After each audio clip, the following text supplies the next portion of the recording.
जय श्री राम। आप सभी को वीडियो को पूरी देखिएगा और जब तक वीडियो समझ में ना आ जाए तब तक चैनल को बिल्कुल भी सब्सक्राइब मत करिएगा। तो टाइम को बिना बर्बाद किए चलिए वीडियो में आगे बढ़ते हैं। वह एक पुरानी कहावत है ना कि राजनीति में हारने के बाद बहाने तो बहुत ज्यादा होते हैं लेकिन सबूत बहुत ही कम होती है। तो बात सीधी है, राहुल गांधी ने प्रेस कॉन्फ्रेंस करके बीजेपी पे और इलेक्शन कमिश्नर पे लाखों वोट चोरी का इल्जाम लगाया है। तो चलिए आज इस वीडियो में हम इसी को बढ़िया से जानेंगे, इसको हम साफ करेंगे कि क्या हुआ है। वैसे तो ये कांग्रेस का पहला नहीं है, हर बार कांग्रेस के हारने का बाद यही हाल होता है। कभी ईवीएम हैक होता है तो कभी इलेक्शन कमीशन गायब हो जाता है तो कभी वोट लिस्ट ही चोरी हो जाती है। हमेशा ये लगा रहता है कांग्रेस का, यहाँ कोई नई बात नहीं है। पर भी इसे समझना हमारे लिए बहुत जरूरी है, क्योंकि अगर ये सच में अगर वोट की चोरी हो रही है तो आप कोई भी पार्टी को सपोर्ट करते हैं, ये आपके लिए बहुत ही ज्यादा जरूरी चीज बन जाती है। राहुल गांधी के आरोप लगाने पे यहाँ बात खत्म नहीं हो जाती है, बल्कि बात और फंस जाती है। बात इसलिए फंसती है क्योंकि राहुल गांधी आरोप तो लगा देते हैं पर इसे साबित बिल्कुल भी नहीं कर पाते हैं। ईवीएम हैक वाला खेल भी इन्होंने बस जनता के सामने खेला है, रियलिटी में कोर्ट में इन्होंने कभी भी सच्चाई प्रस्तुत करने की कोशिश भी नहीं की। राहुल जी ने कई विधानसभाओं का नाम लिया है पर मेन मुद्दा बनाया जाता है बेंगलुरु के महादेवपुरा विधानसभा को। और चलिए क्यों से समझते हैं और कब ये भी समझते हैं। याद रखिएगा, यही महादेवपुरा का सीट जो है यही पूरा बवाल खेल जाता है, सबसे बड़ा मुद्दा इसी को बनाया जाता है।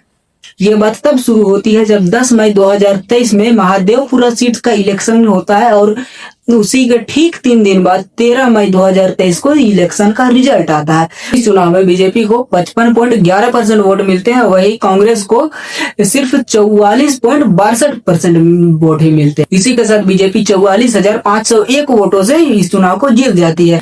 हालांकि ये जीत कुछ खास नहीं थी क्योंकि इससे पहले भी उस विधानसभा में बीजेपी की ही सरकार थी।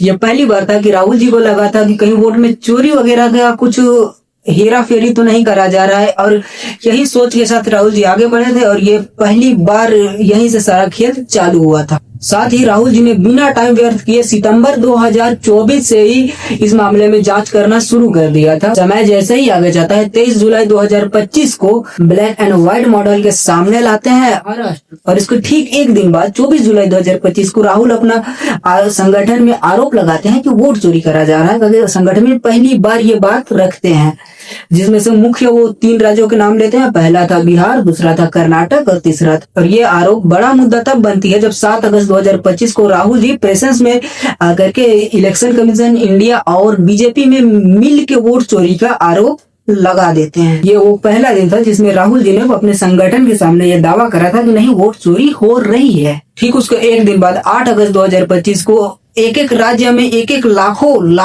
कहीं 40 लाख कहीं 1 लाख वोटों की संख्या बता करके दावा करते हैं कि हाँ इन्होंने करा है, जिसमें कर्नाटक और हरियाणा में 1 लाख वोटों की चोरी बताते हैं, वहीं महाराष्ट्र में 40 लाख वोटों की चोरी बताते हैं। 40 लाख वोटों की संख्या बहुत ही ज्यादा होती है। अगर ये सच में करा गया है तो ये छोटा मोटा काम नहीं है। यहाँ तक तो राहुल जी के हिसाब से सब कुछ ठीक चल रहा था, पर यहीं पर जैसे ही इलेक्शन कमीशन को और भारतीय जनता पार्टी वालों को ये बात पता चलती है वैसे ही हड़कंप मच जाता है।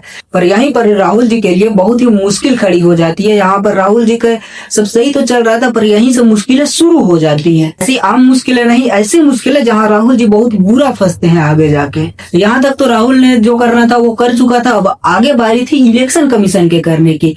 इलेक्शन कमीशन जब राहुल के पीछे पड़ते हैं तो वो राहुल के तालाब में ही राहुल जी को बढ़िया से धोते हैं। तो चलिए कैसे धोते हैं इसको समझते हैं। 7 अगस्त को तो राहुल गांधी ने अपने हिसाब से जो भी बयान देना था वो दो चुके थे। ठीक इसके एक दिन बाद 8 अगस्त को इलेक्शन कमीशन ने सोशल मीडिया हैंडल में साफ कह दिया था कि अगर आपको अपने बयान पर भरोसा है, विश्वास है तो आप नियम के अनुसार 23B के तहत शपथ पत्र प्रारूप में यह हमें साफ साफ लिख के दीजिए। साथ ही कहा जाता है कि आपका अगर ये बयान इन्वेस्टिगेशन के दौरान अगर गलत साबित हो जाता है तो आपके ऊपर कार्रवाई करी जाएगी। ठीक इसके दूसरे दिन ही कर्नाटक निर्वाचन आयोग ने राहुल गांधी को पत्र लिखकर यह कहा कि आप जिन जिन लोगों का फर्जी वोटर में लिस्ट में नाम बता रहे हैं उन लोगों का नाम लिख के हमें दीजिए, और अगर नहीं दे पा रहे हैं तो आप देश से माफी मांगिए। पर राहुल जी ऐसा कुछ भी नहीं करते हैं, लिखित वगैरह कुछ वगैरह नहीं देते हैं। जो बस उन प्रेस कॉन्फ्रेंस के सामने करा था बस वही था।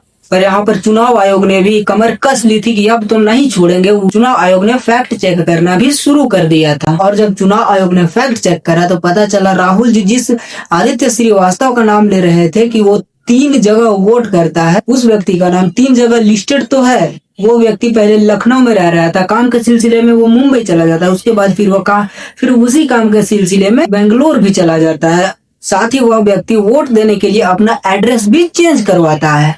यहाँ पर ध्यान से देखिएगा, यहाँ पर राहुल जो है बहुत ही बुरी तरीके से फंसते हैं। और कैसे फंसते हैं चलिए इसको समझते हैं। सबसे पहले राहुल के पास ये तो लिस्ट था कि एक व्यक्ति का नाम 3 जगहों पर है, पर उनके पास इस चीज का कोई भी प्रमाण नहीं था कि उस व्यक्ति ने तीनों जगहों पर वोटिंग करी है या फिर नहीं।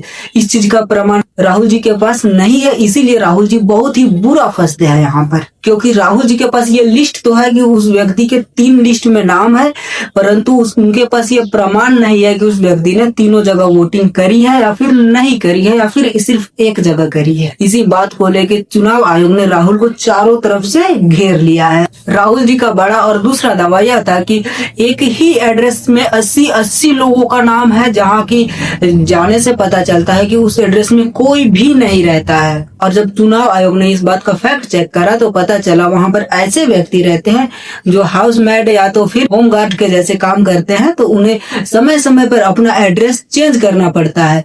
और क्योंकि उन्हें वोटिंग करने के लिए एक एड्रेस तो चाहिए ही, इसीलिए वो समय समय पर अपना एड्रेस चेंज करवाते रहते हैं और इसीलिए एक एड्रेस से दूसरे एड्रेस पे चले जाते हैं। उनका एड्रेस तो अनेकों हो जाता है, पर वो वोट सिर्फ एक ही जगह पर करते हैं और एक ही बार करते हैं। यहाँ पर भी चुनाव आयोग ने राहुल गांधी को करारा जवाब दिया है। उनका हर सवाल का जवाब देते हुए दिख रहा है अब चुनाव आयोग, और इसका गलती कहीं ना कहीं राहुल जी की तरफ ही जाता है, क्योंकि राहुल जी ने फैक्ट तो चेक करा था पर अच्छे से फैक्ट चेक नहीं करा। राहुल जी का तीसरा और सबसे बड़ा बयान ये रहता है कि वो फर्जी वोटर्स हैं, फेक वोटर्स 11,965।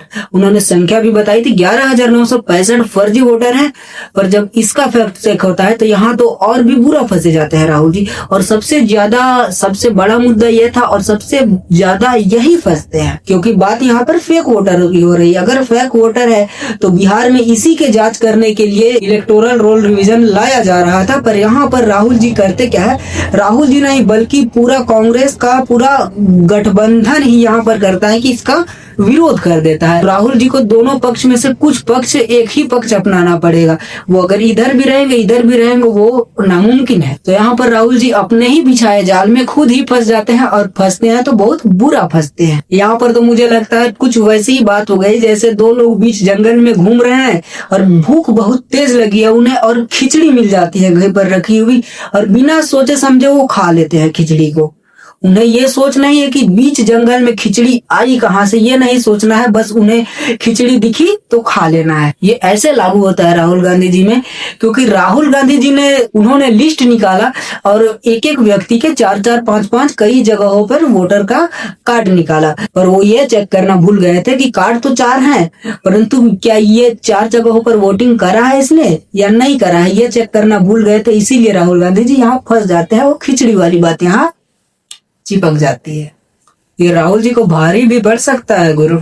आगे क्या होता है कि राहुल जी ने जिन सकूड़ी रानी का नाम लिया था और कहा था कि इनके पास 2 वोटर आईडी है, उनके पास भी जाया जाता है। उनसे पूछताछ करने से पता चलता है कि उन्होंने सिर्फ एक ही बार वोटिंग करी है, और यहाँ पर भी राहुल गांधी जी फेल रह जाते हैं। इलेक्शन कमीशन उन्हें लपेट ही रहा है, मीडिया लपेट ही रहा है, भारत के लोग तो पहले से लपेटते हैं। क्या ये सही है एक बड़े नेता के साथ करना? बिल्कुल। अब यहाँ तक तो ये साफ हो चुका था कि राहुल जी ने जो भी 3 बड़े सवाल करे थे, तीनों बड़े सवालों का जवाब इलेक्शन कमीशन अभी तक दे चुकी है। अब इलेक्शन कमीशन राहुल जी से सवाल करेगी और राहुल जी जवाब नहीं दे पाएंगे, कुछ ऐसा माहौल आ चुका है। अब यहाँ पर राहुल जी के सामने 2 बातें आके खड़ी हो जाती है। पहला सवाल ये है कि अगर राहुल गांधी के पास एविडेंस है और एविडेंस अगर काम के लायक है तो फिर वो लिखित देने में डर क्यों रहे? वो लिख के, अगर इलेक्शन कमीशन मांग रहा है कि आप अगर सही है तो हमें लिख के दीजिए कि आपका किया गया हुआ दावा सही है, तो हमें दीजिए कि आपके पास प्रूफ है, तो वो लिख के क्यों नहीं दे देते हैं? ये सबसे बड़ा सवाल। दूसरा सवाल और भी खतरनाक है कि आपका एविडेंस अगर सच में मजबूत है, आप तो कोर्ट में क्यों नहीं चले जाते हैं, आप प्रेस कॉन्फ्रेंस क्यों करते हैं? ये सवाल मैं आपसे पूछता हूँ कि अगर आपके कोई दिक्कत अगर आपको होती है तो आप प्रेस में जाएंगे या फिर कोर्ट में जाएंगे? कोर्ट सुनवाई करेगी कि या फिर प्रेस सुनवाई करेगी? ये एक बहुत बड़ा मुद्दा है। कहीं ऐसा तो नहीं कि जनता को गुमराह किया जा रहा है? वैसे भी भारत की जनता बहुत भोली भाली है। तो यहाँ पर मेरे हिसाब से जो भी ओपिनियन था, जो भी था, मैंने जिस तरह भी समझा, जिस तरह भी आपको समझाने की कोशिश करी, अगर आपको समझ आ गया होगा तो मिलते हैं नेक्स्ट वीडियो में। तब तक के लिए जय श्री श्याम। और हाँ, मैंने पहले ही बोला था अगर वीडियो अच्छा लगेगा तो आप सब्सक्राइब करिएगा। अभी तक देख रहे हो यानी कि वीडियो अच्छा लग रहा है, समझ में भी आ रहा है, तो सब्सक्राइब जरूर कर लीजिएगा, शेयर करना जरूरी है अभी, और लाइक भी करिएगा। तो मिलते हैं नेक्स्ट वीडियो में, नेक्स्ट टॉपिक में किसी और के साथ। तो तब तक के लिए जय श्री श्याम।